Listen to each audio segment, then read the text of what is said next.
kubwa ambalo ningependa kuwashirikisha kuna mambo matatu. La kwanza kabisa, kama mlivyofahamu, ajenda ya nishati safi ya kupikia ya Mheshimiwa Rais.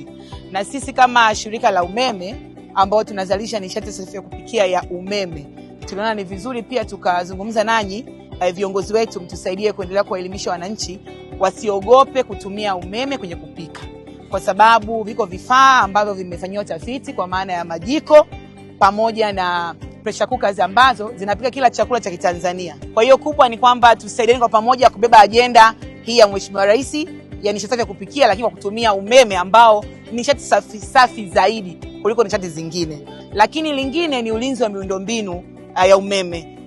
Tunapata changamoto kidogo katika maeneo yetu ambako unakuta wananchi wanahujumu miundombinu ya umeme kwa kuiba mafuta kwenye transformer, lakini pia wakati mwingine wakati wanaandaa mashamba wanachoma mashamba na wanaharibu nguzo. Kwa hiyo tulikuwa tunaomba pia mtusaidie kuongea na wananchi, kuwaelimisha umuhimu wa kutunza miundombinu ya umeme. Kwa hiyo hili ni eneo lingine ambalo ninaomba tushirikiane, ndugu viongozi, kwenye kuendelea kuwaelimisha wananchi umuhimu wa kutunza na kulinda miundombinu ya umeme. Tuna changamoto pia ni ulipaji wa madeni. Lakini tunaomba waheshimiwa wakuu wa wilaya mtusaidie kuongea na taasisi hizi katika maeneo yenu waweze kulipa madeni yao ili na sisi tuweze kujiendesha kama shirika. La mwisho, mawasiliano ya karibu kati yetu sisi na ninyi kama wadau. Naamini kwenye magrupu ya TANESCO wengi wenu mpo kwenye maeneo yenu.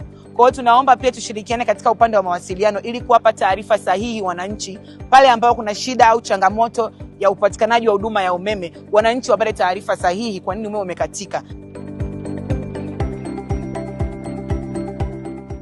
TANESCO, tunayaangaza maisha yako.